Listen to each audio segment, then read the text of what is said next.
The security guard's eyes darted between his clipboard and my face. "Sorry, your name isn't on the list."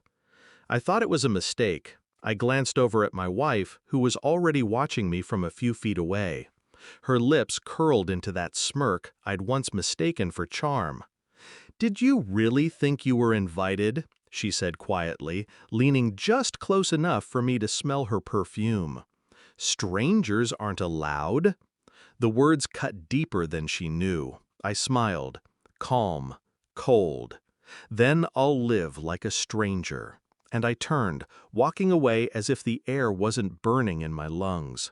But I didn't go far. I'd met Clara 8 years ago. Back then, she was warmth itself. Eyes that pulled you in, a laugh that made you forget your troubles.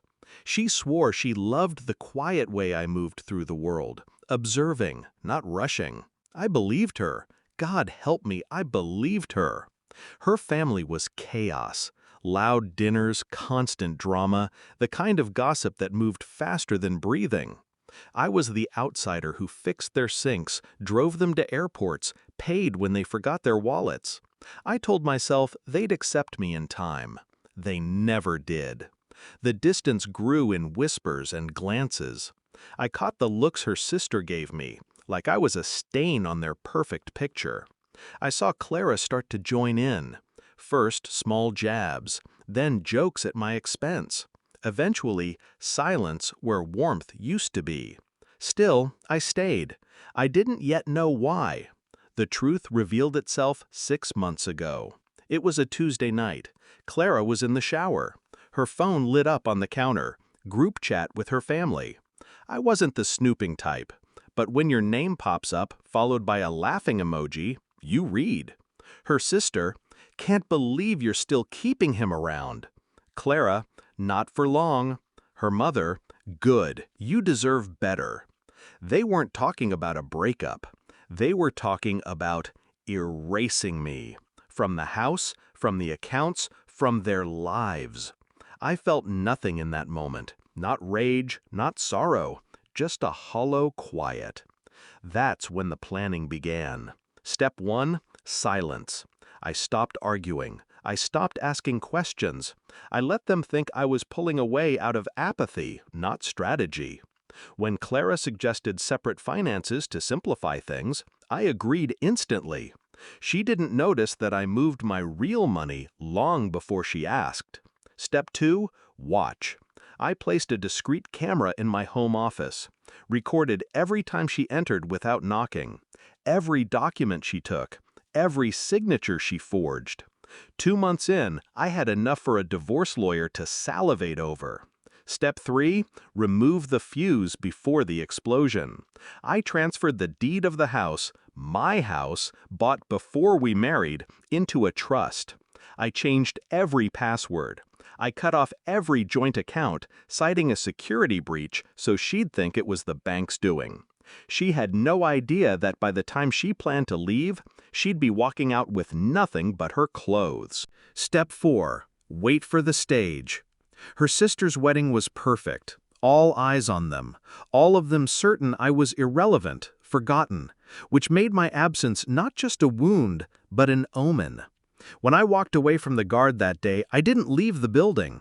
I circled to the service entrance, blending with caterers unloading champagne. My suit was plain enough. My expression said I belonged. From there, I found the perfect vantage point in the shadows of the balcony above the reception hall. They laughed below, glasses raised. Clara, radiant in her silver dress, her hand resting on her mother's arm. My absence made them bolder. They toasted family with smug certainty. Then Clara's mother's phone rang. Once, twice, again, loud, relentless. She tried to silence it. It started again, from a different number. Then another. Her face paled. Clara noticed. "What is it?" The calls didn't stop. She answered at last, voice tight. Then I saw it. The moment her hand froze, her knuckles whitening around the phone. From where I stood, I could imagine exactly what she was hearing.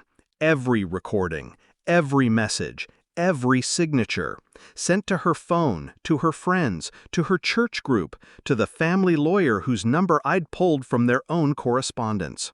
The room began to shift. Guests whispering, eyes turning toward them. Clara reached for the phone, her mother pulled it back, hissing something sharp enough to make her daughter recoil. I watched her sister, the bride, spot the panic and demand to know what was happening. She didn't get an answer, because there wasn't one they could give without unraveling everything. That was stage 1 of the revenge. Stage 2 began as they stepped outside to contain the fire. While they were gone, a courier walked in with a stack of envelopes, distributing them to select guests, family members, business partners, friends. Inside, printed transcripts of the chat logs, the bank records, the forged documents. My lawyer's card at the bottom with a note, "In case they try this to you." By the time Clara's family returned to the reception, their perfect evening had rotted from the inside. Eyes avoided theirs. Conversation stopped when they passed. The bride was in tears, not from joy. Clara spotted me then, up on the balcony, still and silent. Our eyes locked. She mouthed one word. "Why?" I mouthed back, "Stranger," and I walked away for the last time. 2 weeks later, the divorce papers were served. No property for her. No access to accounts. No ability to twist the story. Too many witnesses had the proof. Her mother tried to call. I never answered. Her sister's marriage began with whispers and distrust, the kind you can't scrub clean. And me?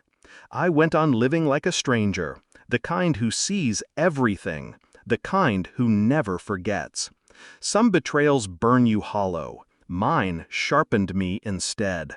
They wanted me erased. Instead, I wrote the ending, and I made damn sure they could read it.